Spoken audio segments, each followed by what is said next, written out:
It all comes down to a single hour, sometime between 4 and 5 in the morning, on a cruise ship sailing in Greek waters. American George Smith disappeared.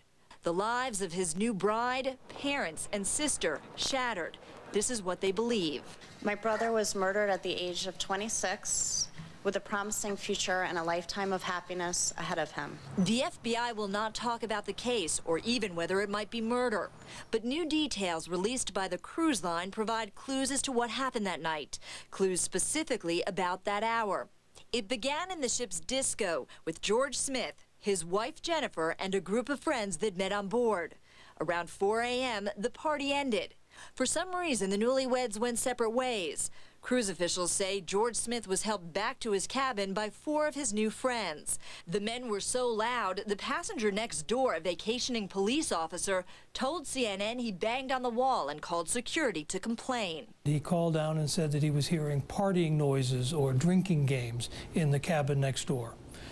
We sent up a security officer. Richard Fain is Chief Executive Officer of Royal Caribbean. He says ship records indicate the security officer arrived at the Smiths' cabin some 20 minutes after the call. He knocked on the door. There was no noise coming at that point. There was no answer to it.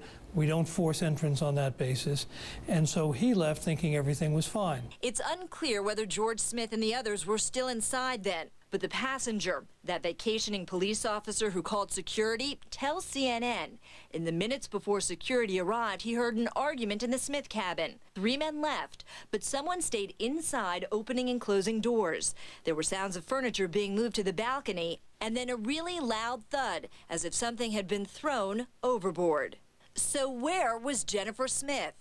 Cruise officials say at that critical time, around 4:30 in the morning, a cleaning woman found her in a different part of the ship, sleeping on a hallway floor. The same officer who just 10 minutes earlier had checked on the Smiths' cabin was sent to check on the sleeping bride. They asked her if she was okay, awakened her, asked her if she was okay.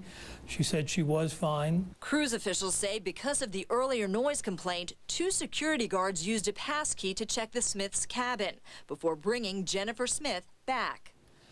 Cabin looked normal. There was nothing amiss in the cabin, but there was no one there. At this point, they went back in the cabin and, again, with her, put her to bed. It was 5 o'clock in the morning. The ship docked in Turkey. Hours later, at 8:30, according to the cruise line, passengers discovered bloodstains larger than a basketball on a lifeboat canopy below the Smiths' balcony, some 60 feet above the water. The captain immediately ordered the area sealed off, and he ordered a search to find the people in the cabins that were immediately above that point. Smith's family and attorney maintain blood was all over the cabin. The cruise line says that's simply wrong. If there was lots of blood around the room, it would have alerted our people at 4:30 in the morning. It would have alerted Mrs. Hagel-Smith when she woke up in the morning. It would have alerted everybody right away. But there was none of that. There was no signs of a struggle. This is not a room that was covered in blood. There was no blood trail, as some people have said. If Jennifer Smith did notice blood in the room, she never alerted the crew before heading to the spa at 8:30 a.m. for a massage. She never indicated to you that there was anything wrong between she and George? No, never. No. She didn't say we got into a fight? No. No. And she didn't even think it was odd that he hadn't slept in the cabin that night? No. Marie Brehere heads guest relations on board the ship. She was with Jennifer Smith when the captain broke the news George may have fallen overboard. She was crying and surprised. She kept saying that it was like a dream and she would wake up and George would be there. In a letter to Congress advocating cruise ship reform, Jennifer Smith says, quote, 3 Royal Caribbean Cruise Line men told me that my husband had gone overboard in Greek waters. I couldn't breathe. I felt like I was suffocating. My teeth were chattering, tears were falling, and then I went numb all over. According to cruise officials, Turkish police questioned Jennifer Smith separately, and then in the presence of an FBI agent and an official from the U.S. consulate. She was crying and again, she was disoriented and confused. She didn't know what was going on. She didn't know why the inspector was asking this kind of question. Turkish police boarded the ship. They collected fingerprints, blood samples, and forensic evidence from the Smiths' cabin. Turkish authorities say they gave the FBI a 10 to 15-page report of their findings, and that Turkish police had no conclusive evidence that George Smith accidentally fell, was thrown overboard, or killed. The Smith family has accused Royal Caribbean of a cover-up, claiming evidence was compromised.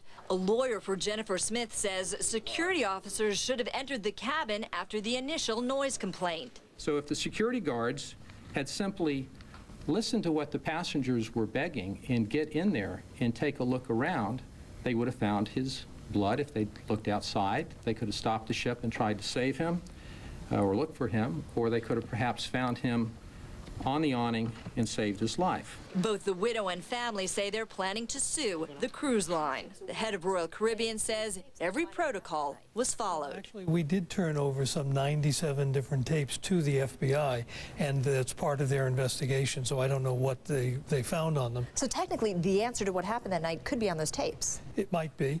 I think the FBI is looking at that. That is little consolation to the Smiths. George hasn't surfaced, so we have no body to bury, and we have no grave to pray at. Federal prosecutors in Connecticut have now taken over the case.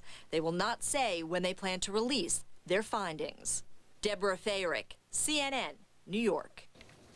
Things just not adding up with that one. Well, here's a situation for you. You have a chronic health problem, but your hometown is ready to